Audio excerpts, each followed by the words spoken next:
नमस्कार, नमस्कार my dear friends. आपका दिन शुभ हो, आपका दिन मंगलमय हो। अभी हाल में ही भगवान श्री कृष्ण की छठी जो है का उत्सव हम सभी ने धूमधाम से मनाया है।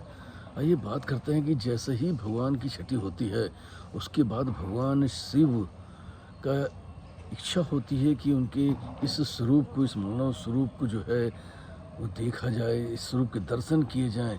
उसके दर्शन करने के लिए भगवान शिव जो है नंदगांव जाते हैं। नंदगांव जाने के बाद जो है नंद जी के घर के बाहर पहुंच करके भिक्षा मांगने का करते हैं। जैसे ही वो भिक्षा मांगने की बात करते हैं तो अंदर से दासी जो है यशोदा को बताती है कि कोई साधु आए, कोई संत आए हैं।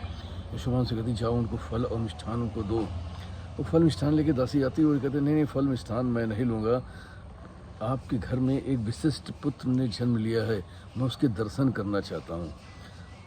यशोदा बड़ी जब वो दासी पूरी बात बताती है जा करके, तो वो बड़ी परेशान हो जाती हैं कि आखिर ये क्यों दर्शन करना चाहता है। अंदर से देखती हैं तो एक साधु जोगी भेष में था, जो जो क्या नाम है मृगनछाला जो है लपेटे हुए था, हाथ में त्रिशूल लिए हुए था, गले में उनके सर्प पड़ा हुआ था। वो कहती हैं कि जोगी जी, आप और जो कुछ मांगना चाहते हैं आप बताइए, मैं आपको सब देने के लिए तैयार हूँ, लेकिन लाला जो है भी बहुत छोटा है और आपका रूप बहुत असाधारण सा है। आपके गले में सर्प माला है, त्रिशूल है, इस भुजंग रूप को देख करके अभी लाला कोमल है, वो डर जाएगा।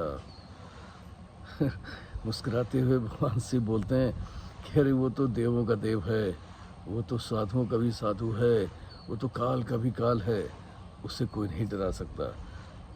वो तो उसने तो यहाँ अवतार लिया है, माते मुझे उसकी बार दर्शन करने हैं इस रूप में।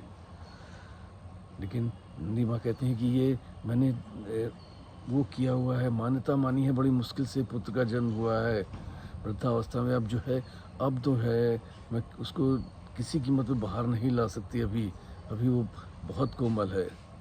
वहाँ कहते हैं अगर आप उसको बाहर नहीं लाएंगे तो मैं यहीं पर जो है समाधि लगा के बैठ जाऊँगा। और वो समाधि लगा कर बैठ जाते हैं और अपने अंतःकरण में भगवान कृष्ण का जब ध्यान करते हैं तो उनकी लीलाएं होना शुरू हो जाती हैं और भगवान श्री कृष्ण जोर जोर से रोना शुरू कर देते हैं।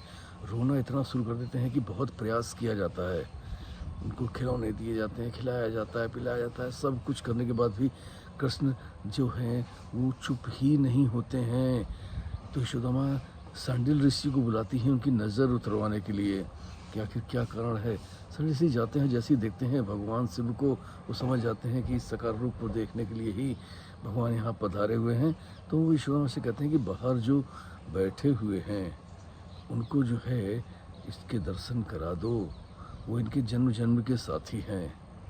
दोस्तों, जहाँ पर शिव भगवान बैठे थे आज भी अशेश्वर महादेव के नाम से वहाँ पर मंदिर गांव में स्थापित है। यशोदा माँ लाला को प्यार से तैयार करती हैं, बढ़िया से सुंदर से तैयार करने के बाद भगवान शिव को अंदर बुलाती हैं कि आइए पधारिए। भगवान शिव अंदर जाते हैं, अंदर जाने के बाद कृष्ण के दर्शन करते हैं। आज भी नंद भवन में जो है नंदेश्वर के नाम से जो है मंदिर वहाँ पर आज भी बना हुआ है। दोस्तों, ये जो है एक अद्भुत लीला जो थी वो भगवान की थी और भगवान की अद्भुत चेष्टा थी भगवान के इस स्वरूप को देखने की।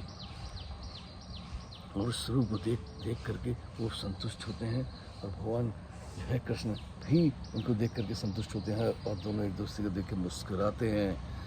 और ये लीला का एक क्षण था, ये अद्भुत मिलाप था, ये प्रेम का एक अद्भुत संगम था।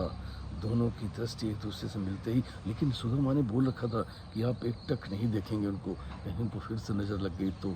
भगवान बार बार उनको देखते थे और अपनी आँखें खींच लेते थे, उनका अंतःकरण का ध्यान करते थे।